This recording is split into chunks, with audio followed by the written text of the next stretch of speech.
Kevin, let's get into players to watch. Same deal as last week. Player on the offense, player on the defense that you'll maybe be keeping a closer eye on for this game against Wagner. Who's my player on offense last week? Do you remember? Last week, I picked Emmanuel Henderson, and I think you picked off the top of the head. I remember my defensive pick, but I can't remember my offensive pick. Yeah, so I was Emmanuel Henderson and Lyric Rawls, and you were on defense. Who'd you pick? Bengali Kamara was my defensive guy. So we picked really well defensively. That's true, yeah. Yeah. Who was your offensive pick? Man, I'd have to go back and listen to the show. I can't remember. This is horrible podcasting. It hurts my heart that I can't remember. But for this week, I think you picked Emmanuel Henderson a week ago. I think this is the week that they're able to get Emmanuel Henderson open deep and be able to take a shot here or there. So I would probably go with Henderson this week. I hope I'm not taking your pick there, but no, I do think Kansas is going to run the ball a lot, and so it's probably going to be a game that you're going to see Daniel Highshaw run, and if he runs well, maybe he gets 10 or under carries, and Harry Stewart carries the ball like 10 or 15 times. But I want to see Emmanuel Henderson take the top off, make a deep catch. You think a year ago against Lindenwood, I think Luke Grimm caught like a long touchdown fairly early on. That was kind of a body shot. I want to see Jalen Daniels and Emmanuel Henderson connect deep, and so I'll go ahead and go with Emmanuel Henderson. By the way, PFF Kevin rated Levi Wentz and Cam Pickett the top two run blockers at the receiver position for Kansas in their game against Fresno State. So you like to see that, right? You like to see receivers contributing in the run game if it is the case. And yeah, I think Emmanuel Henderson is a good pick. I think we talked about it on the post-game show on Saturday night, but you think about the play where he draws the pass interference, right? Mm-hmm. Obviously, that's not it doesn't go down as like a pass completion or a big play, but that's his speed generating essentially that penalty, which is basically a free 15 yards for Kansas. So I think with Emmanuel Henderson, I'd be curious if we see more of that, where maybe it's not necessarily just him making a catch or breaking the defense open, but just drawing a penalty, on a deep ball where he's able to burn his defender or whatever it may be.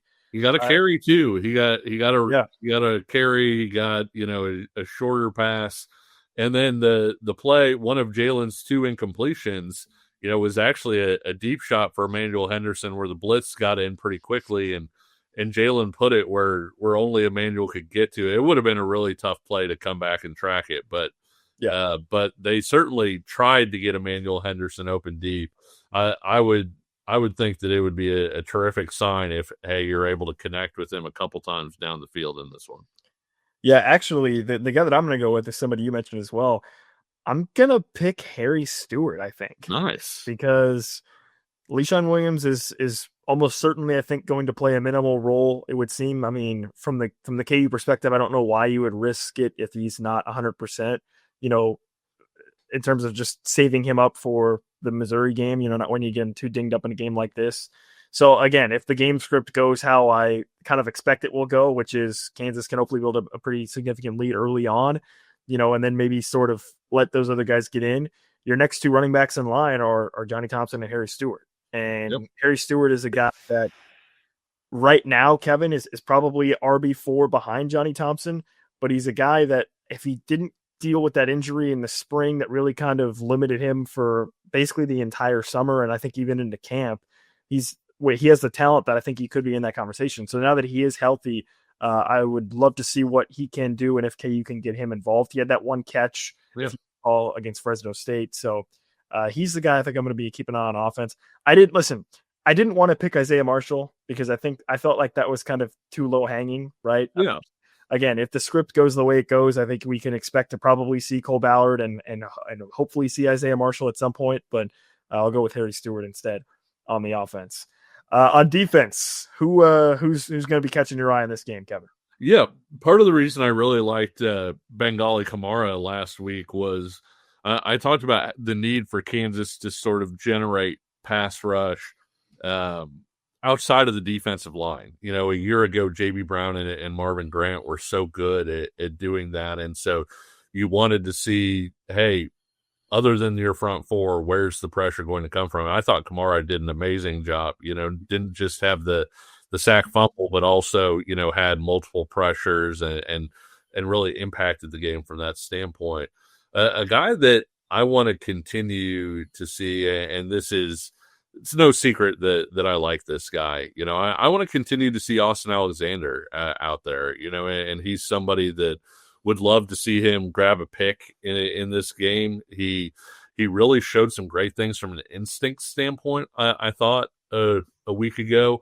Wound up with, I think, a tackle and a half for loss, you know, split one, and really came downhill well. And I think one of the reasons that I'm watching him in this game is I think it's going to be very important for him to be able to get off blocks and get downhill against Missouri, because when you look at those receivers they have, you know, some of those guys look like they could be pretty good blockers. You have a guy like Kevin Coleman, who's just an absolute speed demon that you probably want to throw, you know, sort of those little bubble screens to and get him out into space. And so I want to see Austin Alexander continue to build off of that strong performance from a week ago. The other guy that I would have thought of that I hope I'm not taking from you, but I want to see Dean Miller go out there and look healthy. You know, we saw so many different defensive front looks, including, you know, my personal favorite was Leroy Harris basically lining up as a slot corner and then like ducking in and rushing the passer.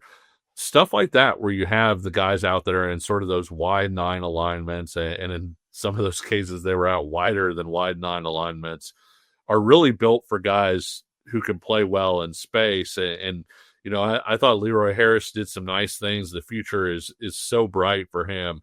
But also, if you're asking me, hey, which KU defensive end is probably the best at playing in space and probably the best at running at guys where he has extra room to sprint up, it's probably Dean Miller. And so I'm really interested to see, are we going to get, you know, sort of vintage Dean Miller for that Missouri game as well?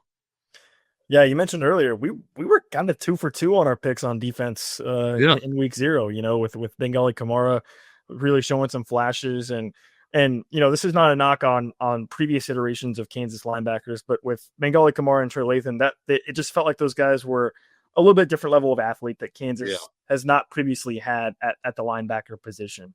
And again, that's not a knock against previous guys. It's just, you know, you had 2 guys out there that I think were really just more athletic playmakers, right? More instinctual playmakers. And I think that was on display a little bit in week 0. And I'm excited to see those 2 especially continue to step into those roles. And then, you know, I picked Lyric Rawls, and Lyric Rawls ends up making one of the highlights of the game with that crazy interception as well. So 2 pretty good picks on the defense. So you went with Austin Alexander. You know, Dean Miller, again, is going to be coming back, and as you outlined, going to be playing, I think, in this game a little bit.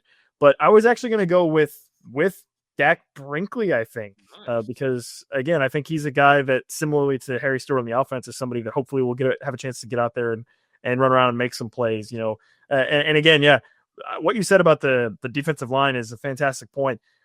I asked DK McDonald about it, and I wasn't necessarily surprised by his answer, where he was like, you know, we're just going to get guys out there that we think fit in the best. But it's like, you know, we talked about in the post game, the 3 defensive tackle alignments. We talked about the fact that there were several plays, where Leroy Harris was lined up 5 yards up the line of scrimmage, practically as a slot corner, and then it was like blitzing off the edge. And so clearly that's an element of DK McDonald's defense that he wants to focus on, is, you know, putting different guys in different spots, putting different guys in and rushing the passer from different angles, creating, you know, difficult splits for the offensive line to pick up, you know, who's doing what. So Dak Brinkley will be my pick on the defense, I think. They keep an eye on.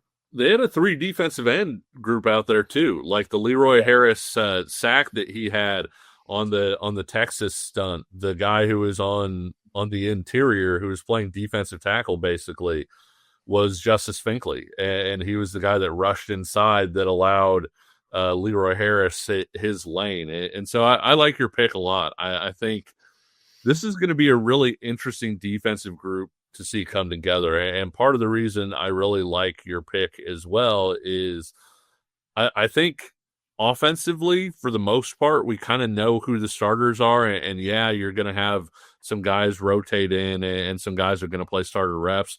On defense, I think it's going to be a lot more production by committee. And so I don't think it's going to be a situation where you have one defensive lineman playing 60 snaps or, outside of maybe a couple of the cornerbacks. And even at cornerback, you saw Jaleel Hurley rotate through with those guys. And so it's going to be so important for the John Kamaras, the Dak Brinkleys,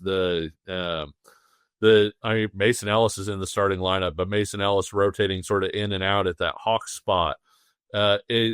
Saeed Gibbs. It's going to be important for a lot of those guys to really step up and play, starter type production at, I guess all season long, because I do think that that's going to be more of you don't have okay, it's Kobe, it's Melo, those are the two, set it and forget it.